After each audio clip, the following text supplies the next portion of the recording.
So let's dive into this. Picture a village, Vadakadu, near Alangudi in Tamil Nadu. It's May 5th, 2025. There's a big temple festival happening, the Muthumariyamman Festival. Vibrant, full of energy. Exactly, the kind of event that's supposed to bring everyone together. But then things took a really dark turn. Suddenly it wasn't celebration anymore. It was chaos. A hut was actually set on fire. Yeah, it's quite shocking how fast it flipped. From like a really significant community festival to, well, to violence and destruction. It wasn't spontaneous, was it? It feels like something was bubbling underneath. That's the sense you get. This Muthumariyamman Festival, it's important there. But this small incident, it just seemed to light a fuse, reveal cracks that were already there. And the spark itself, almost trivial, really. An argument at an Indian oil petrol station. Right. Young men, some from most backward classes, others from scheduled castes, arguing over who gets fuel first. Sounds so mundane. But clearly it wasn't just about petrol, was it? No, definitely not. It tapped into something much, much deeper. The argument spilled out of the petrol station, moved into a residential area. And that's when it really escalated. That's when it exploded, yeah. A Dalit family's hut. Just torched. Gone.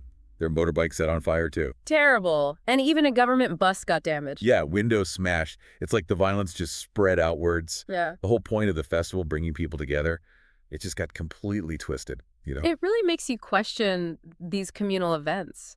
Are they masking divisions rather than healing them? It certainly seems that way in Vadakadu at that moment. The festival atmosphere just couldn't contain the underlying issues. So what was the immediate official reaction? Well, the superintendent of police, Abhishek Gupta, he arrived, and the law minister, S. Rigupathy, too. Pretty high-level attention. And arrests were made. 14 people arrested fairly quickly. And importantly, the case was filed under the Scheduled Castes and Scheduled Tribes Prevention of Atrocities Act. Okay, so that act is specifically about protecting these communities, right? Exactly. So lodging a case under that act immediately suggests the complaints, at least initially, pointed towards caste being a factor in the violence. But then you have the police statement. Right, which painted a slightly different picture. They described it more as a drunken brawl that got out of hand. So a potential clash there between the legal action suggesting caste motives and the official line downplaying it. Precisely. And that's where social media started buzzing. People online weren't necessarily buying the drunken brawl explanation. What were they saying? Well, whispers and claims started circulating about a deeper dispute, specifically over rights and control related to the Muthumariyam Temple Festival itself. Ah, so who gets to lead things, who controls the funds, that sort of thing. Potentially, yes. Those kinds of power dynamics within temple structures. The police did warn against spreading misinformation, but this alternative narrative took hold quite fast. Was the petrol station fight just a pretext? And this wasn't the first time Vadakadu has seen trouble, right? There's a history here. Unfortunately, yes. This isn't an isolated flare-up.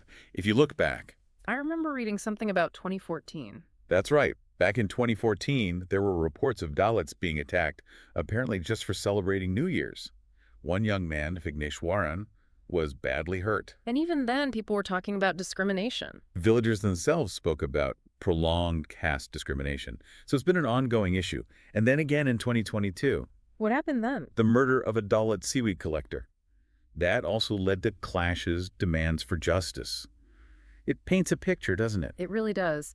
It suggests this isn't sudden anger, but more like a recurring pattern, a symptom of something deeper. Exactly. A pattern of friction, particularly, it seems, between the Mutharaja community, who are classified as MBC, and the local scheduled caste communities. And the flashpoints seem to be, well, economic differences, social status, and these temple festivals. They become arenas where these underlying tensions can just ignite. It's not just Vadakadu either, sadly. No. This is happening elsewhere in Tamil Nadu? We've seen other incidents recently. Earlier this year, February 2025, a Dalit student attacked in Sivaganga, apparently for riding a certain type of motorcycle, a bullet. Just for riding a bike? Seems that way. And then just this month, May 2025, in Dharmapuri, a young SC man tied to a post and beaten. God, that's horrific. It is. And these incidents, happening relatively close together, they force you to ask, how relevant is caste still today in the 21st century? The answer seems depressingly clear sometimes. It's deeply troubling. Let's go back to the temple festivals for a moment. You said they're more than just religious events. Oh, absolutely. In Tamil Nadu, they are huge social, cultural, even political spaces, to where community hierarchies and power dynamics are often visibly played out. How so? Think about who gets to lead the procession, who offers the main prayers, who manages the temple funds. These aren't just ceremonial roles. They signify status, control. Right. And for communities that have been historically marginalized, like Dalits. These festivals can be moments to assert their rights, to claim a space, to challenge those old hierarchies. But that assertion can sometimes be met with resistance, leading to conflict. And there's that whole history of Dalits fighting just for the right to enter temples, isn't there? A long and painful struggle. And even though there are laws now guaranteeing access, the reality can still be very different. Exclusion, hostility, it still happens. So the idea of a dispute over the Muthamareman festival in Vadakadu, it slots right into that larger historical context. It makes perfect sense within that framework, yes. But we also have to remember the immediate trigger. The petrol station argument. Yeah, you can't discount that. Maybe alcohol was involved, maybe existing personal grudges played a part. That argument was the spark. But it landed on very dry ground, so to speak. Exactly. It ignited because the underlying conditions, the caste tensions, the historical context were already there. Small incidents can have huge consequences when they tap into those deep fault lines. And all this is happening against a wider backdrop in Tamil Nadu in India, right? Definitely. You mentioned the Thoothukudi incident last year. SD families displaced after a caste-related murder. That's part of the picture. And broader debates, too. Language, identity. Yes. Things like the debates over Hindi imposition, the resurgence of Dravidian pride. These are all tied up with identity, social structures, and inevitably, caste dynamics. Even government efforts seem to highlight the scale of the problem. Right, like Chief Minister Stalin's move to stop using the word colony for Dalit settlements. It's a symbolic but important step. Or the push for more state autonomy. These actions acknowledge the problem. But also show how massive and deeply rooted it is. Precisely. It's a huge challenge. And then there's the social media angle we touched on. How did that play out after the violence? Platforms like X, formerly Twitter, just lit up. You saw everything: outrage, demands for accountability, calls for peace. But also, potentially misinformation. A lot of it, potentially. Yeah. That's the danger, isn't it? Information and misinformation spreads incredibly fast. The police warning about it was significant because in such a tense situation, rumors can really fuel the fire. It's hard to control the narrative once it's out there. Very hard, especially when emotions are running high. Getting accurate information out, countering harmful narratives. It's a real struggle in these situations. Okay, so bringing it back to Vadakadu as of May 6th, what's the situation on the ground? Well, we know the 14 arrests have been made. The injured are getting treatment. The police investigation is ongoing. And the law minister promised justice. Yes, Minister Rugapathy did assure that action would be taken.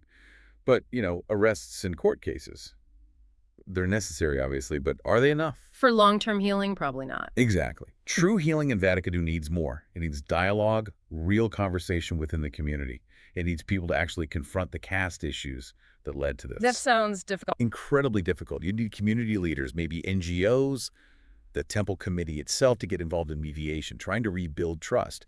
And let's be honest, building trust after something like this, that's a huge challenge. And finding out exactly who did what, who started the fire, who threw the first punch, that seems vital too, doesn't it? Absolute crucial. Accountability is key, not just for justice, but to stop it happening again. Without understanding the specifics and addressing the root causes, the cycle could just continue. It's a sobering reminder, really. What happened in Vadakadu isn't just a local story. No, it's a reflection of a much larger, persistent problem across India. Caste discrimination is still very real, and it has violent, devastating consequences. Violence just isn't the answer. So what can be done? What's the way forward? It has to be multi-pronged. Things like actively creating more inclusive spaces in schools, in temples, in village councils, making sure everyone feels they belong and have a voice. And for those of us watching from outside, I think staying informed is critical, but also actively questioning misinformation when we see it online, not just passively consuming it. And maybe supporting organizations that are actually working on the ground against caste discrimination. Evidence was mentioned in some reports. They do good work in this area. right, being critical consumers of information and supporting positive action. Yeah. Because the tragedy in Vadakadu really leaves you with this fundamental question, doesn't it? Which is, Can a community truly celebrate together? Can a festival truly be about unity? if these deep, painful divisions are still simmering just below the surface? What does it really take for a festival to be a celebration of community, not just in a community? Hmm. That's a powerful thought to end on. What does real community celebration look like when these issues persist? Something to definitely keep thinking about.